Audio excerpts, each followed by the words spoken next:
दोस्तों, आज हम बात करेंगे विश्व प्रसिद्ध book the power of your subconscious mind के लेखक डॉक्टर जोसेफ मर्फी द्वारा लिखित book maximise your potential to create wealth and success के बारे में।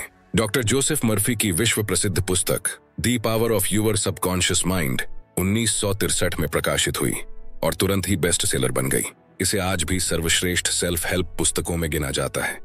इस पुस्तक की सफलता के बाद डॉक्टर मर्फी पूरे संसार में हजारों लोगों के सामने लेक्चर देने लगे और अपने दैनिक रेडियो कार्यक्रम के माध्यम से उन्होंने लाखों लोगों को संबोधित किया और इन्हीं लेक्चर्स के अंशों को इस पुस्तक में सम्मिलित और संपादित किया गया है ताकि डॉक्टर मर्फी के विचार 21वीं सदी में भी लोगों को प्रेरित करें, जिससे वे अपने अवचेतन मन की प्रोग्रामिंग कर सके और अपने जीवन में बड़े बदलाव ला सके।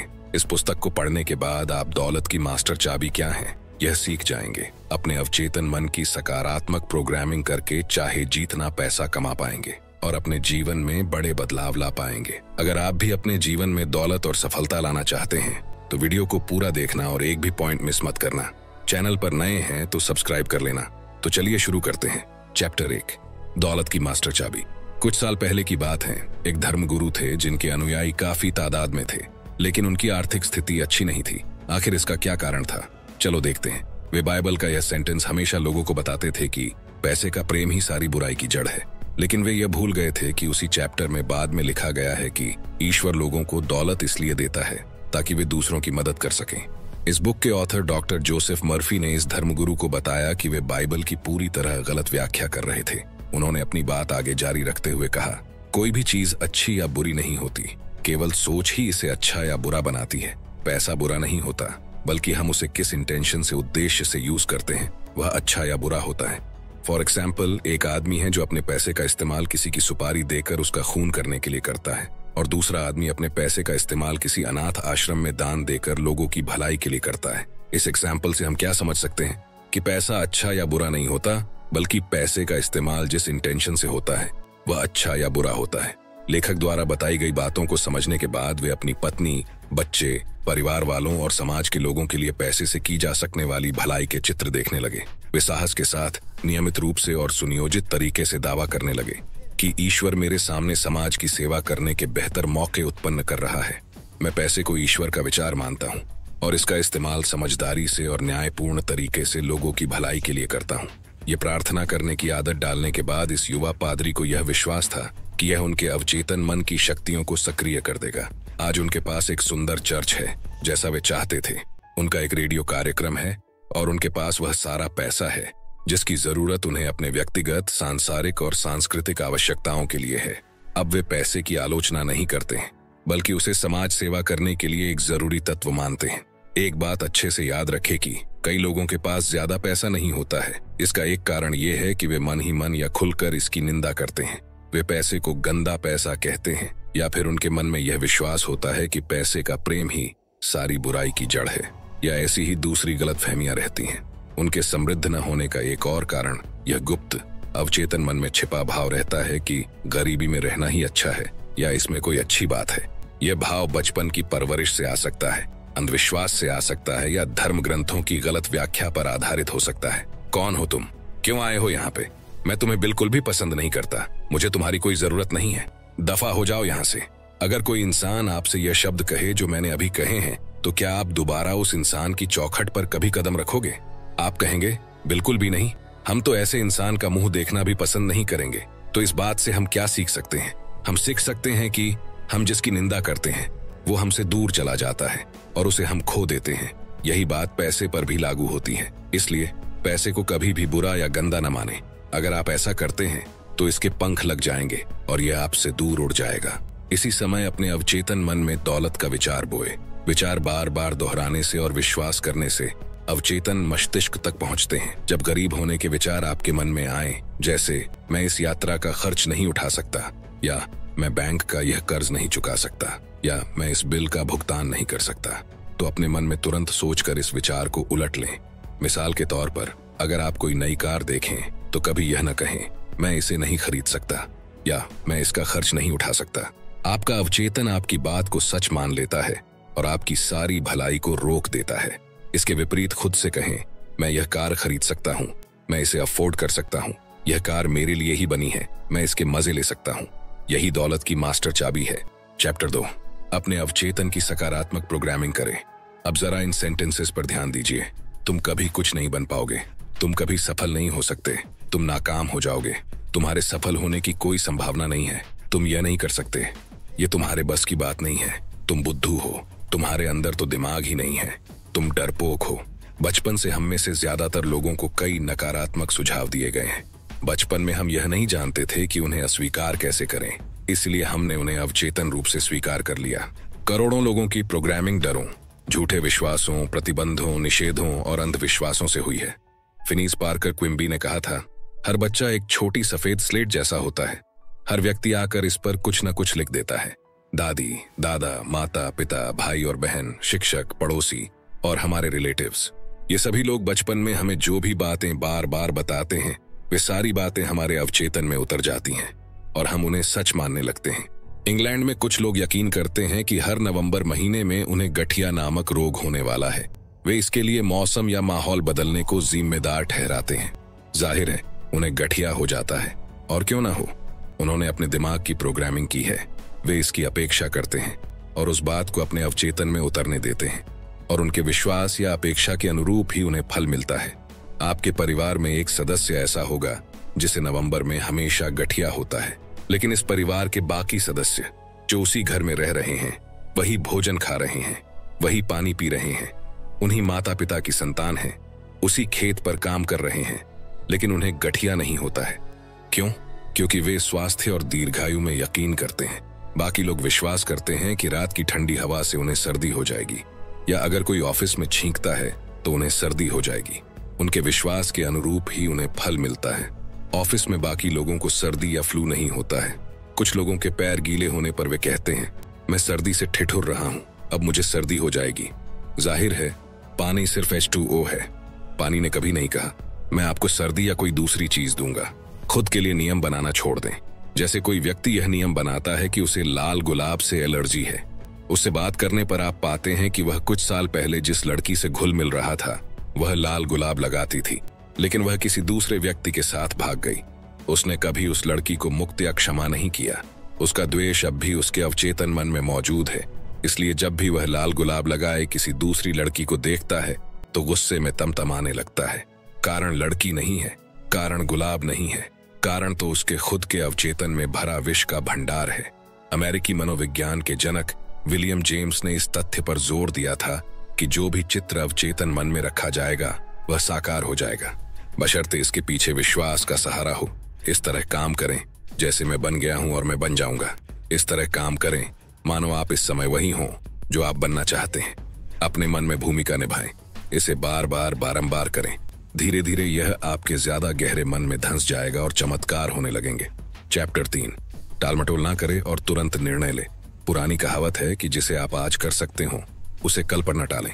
कुछ साल पहले की बात है। एक आदमी था, उसकी उम्र 90 साल थी और अब वह बैसाखियों पर था। उसने कहा, जब मैं 60 साल का था तो पूरे संसार की सैर करना चाहता था। मैं अपनी पत्नी को संसार की सैर कराने ले जाना चाहता था, परंतु मैं इसे टालता रहा।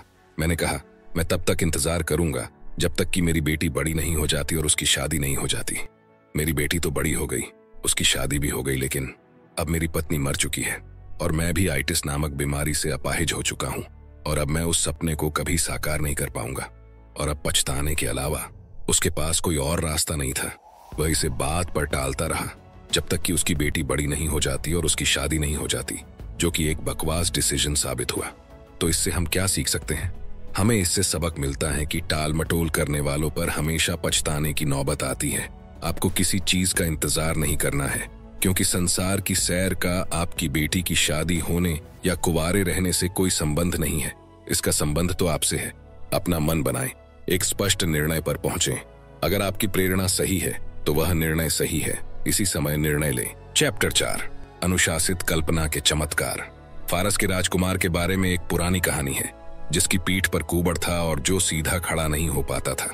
उसने एक मूर्तिकार से आग्रह किया कि वह उसकी प्रतिमा बनाए जो हूबहू उसके जैसी हो, पर उसने कहा, मैं चाहता हूं कि प्रतिमा बिल्कुल सीधी हो, मेरे पीठ पर कोई कुबड़ ना हो।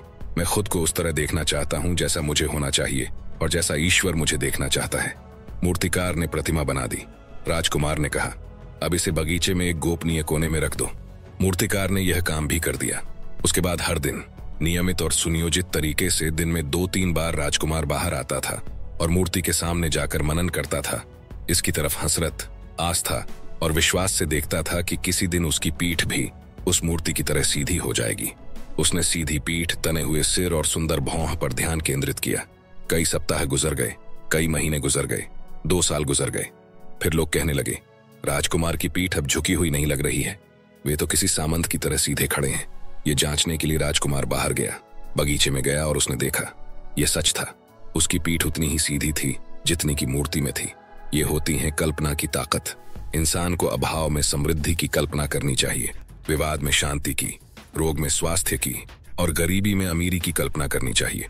जब किसी खिलाड़ी को फुटबॉल खेलते समय चोट लगती है तो वह अस्पताल जाता है।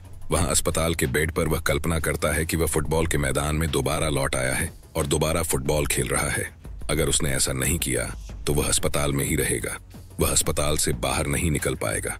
वह अस्पताल से जल्दी इसलिए बाहर निकलेगा क्योंकि वह बार बार दोहराकर अपने अवचेतन मन को यही संदेश देता रहता है कि वह 4-5 दिन में यहां से निकल जाएगा। और वह कल्पना करता है कि वह दोबारा फुटबॉल के मैदान में पहुंच चुका है। आप बहुत अच्छी तरह जानते हैं कि यह सच है कि अगर वह दोबारा फुटबॉल के मैदान में पहुंचने की कल्पना नहीं करेगा तो वह कभी अस्पताल से बाहर नहीं निकल पाएगा। कल्पना करना क्या है?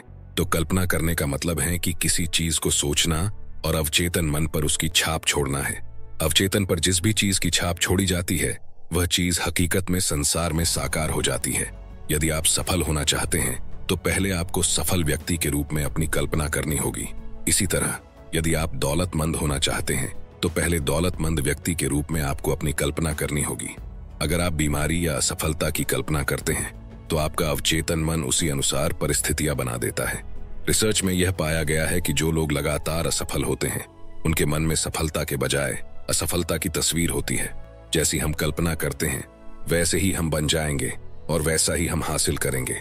हमारे रोजमर्रा के जीवन में जो भी उपयोगी और व्यावहारिक दिखता है वह स्त्री पुरुषों की कल्पना शक्ति के जरिए आया है।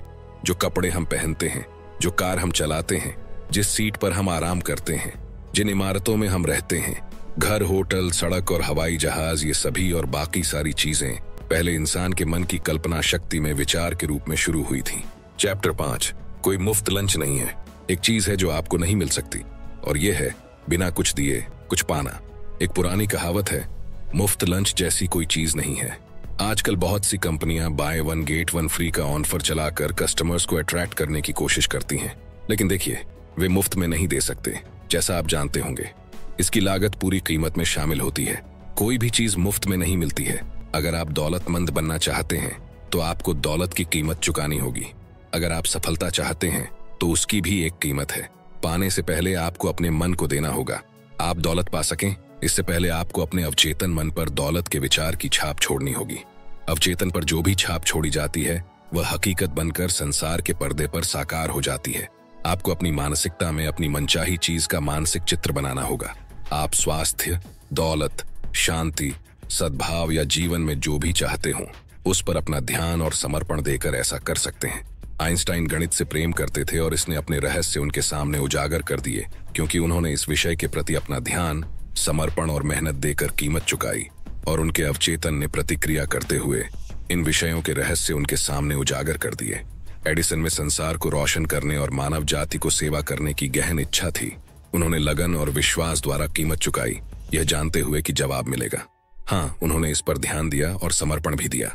वे ब्रह्मांड के सिद्धांत से प्रेम करते थे और जाहिर है उन्होंने असंख्य आविष्कार किए क्योंकि उन्होंने अपने प्रोजेक्ट में ध्यान, लगन और पूर्ण समर्पण से कीमत चुकाई थी। वे लगातार जुटे रहे और उनके ज्यादा गहरे मन ने उन्हें कभी निराश नहीं किया। आपको हमेशा कीमत चुकानी होती है और यह कीमत पैसों से नहीं बल्कि ध्यान, मेहनत और समर्पण से चुकाई जाती है। आपको यह कीमत चुकानी होगी, सिर्फ तभी आप प्रबुद्ध बन सकते हैं। चैप्टर 6। मुश्किलों से निपटना सीख ले। एक एशियाई देश में एक किसान की कहानी है जो अपने गांव के एक समझदार आदमी के पास गया और उसे अपने जीवन के बारे में बताया और यह भी कि परिस्थितियां कितनी मुश्किल थीं। वह नहीं जानता था कि आगे कैसे चलेगा और वह हार मानने वाला था। वह लड़ते लड़ते, संघर्ष करते करते थक चुका था।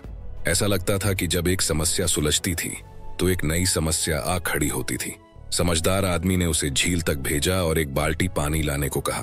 फिर उसने पानी 3 बर्तनों में डाल दिया और हर बर्तन को आग के ऊपर रख दिया। जल्दी ही बर्तनों का पानी उबलने लगा।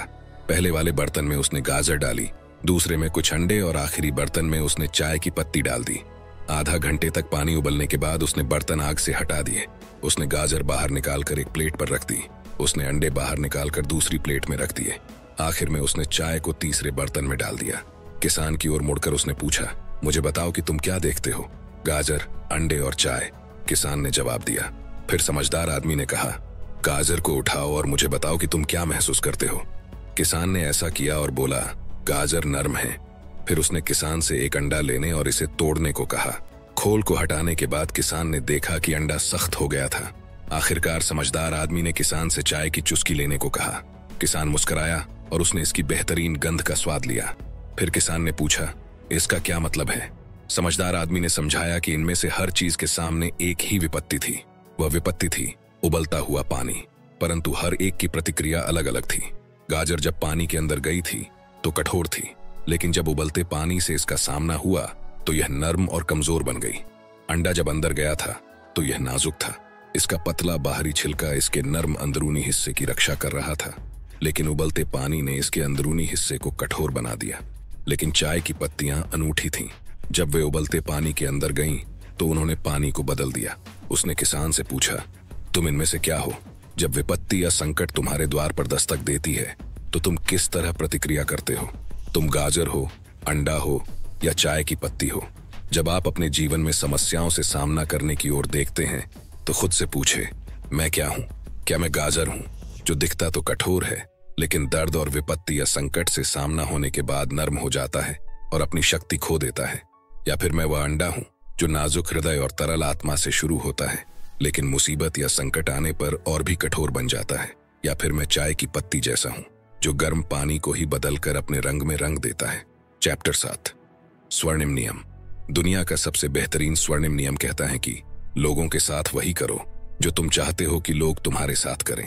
एक महान विद्वान इंसान से जब पूछा गया कि वे सभी धर्म ग्रंथों का सार एक ही वाक्य में बताएं, तो उन्होंने कहा था, सबसे महत्वपूर्ण विचार यह है कि आप दूसरों से वैसा ही व्यवहार करें जैसा आप अपने लिए चाहते हैं। अच्छे संबंध या सफल वैवाहिक जीवन बस यूं ही नहीं हो जाते। उन्हें जोतना होता है, खरपतवार को साफ करना होता है, पोषण देना होता है और तब कहीं जाकर यह फलता फूलता है, शानदार रंग, खुशबू और सौंदर्य उत्पन्न करता है। स्वर्णिम नियम इन्हीं सब चीजों के बारे में है। यह सिद्धांत इतना शक्तिशाली है जिसे कई भाषाओं और संस्कृतियों में स्वर्णिम नियम कहा जाता है। और अगर हर जगह इस पर अमल किया जाए और सभी निर्णयों व आकलनों में इस पर अमल किया जाए तो हमें स्वर्ग देखने के लिए मरने की जरूरत नहीं रहेगी, क्योंकि हम धरती पर ही स्वर्ग बना लेंगे। तो दोस्तों, ये थे वो कुछ पॉइंट्स जो मैंने आपको डॉक्टर जोसेफ मर्फी की maximise your potential to create wealth and success इस बुक से बताए हैं। अगर आप इस बुक को खरीदना चाहते हैं तो हिंदी और इंग्लिश दोनों बुक की लिंक डिस्क्रिप्शन में मिल जाएगी। दोस्तों, मुझे उम्मीद है ये वीडियो आपको पसंद आया होगा। आपको ये वीडियो कैसा लगा कमेंट सेक्शन में जरूर बताना। अगर आपको इस वीडियो से कुछ वैल्यू मिली हो तो इसे लाइक कर देना, और चैनल पर नए हो तो सपने सच होते हैं इस चैनल को सब्सक्राइब जरूर कर लेना, क्योंकि ऐसे ही बुक समरीज आपको मिलती रहेगी हर संडे सुबह 10 बजे। वीडियो को शेयर करना ना भूलें। और अंत में सिर्फ एक बात, चाहे कुछ भी करे लेकिन अपना सपना ना छोड़े, क्योंकि सपने के बिना जीवन जिया नहीं जाता, सिर्फ काटा जाता है। तो सपने देखते रहिए दोस्तों, क्योंकि सपने सच होते हैं।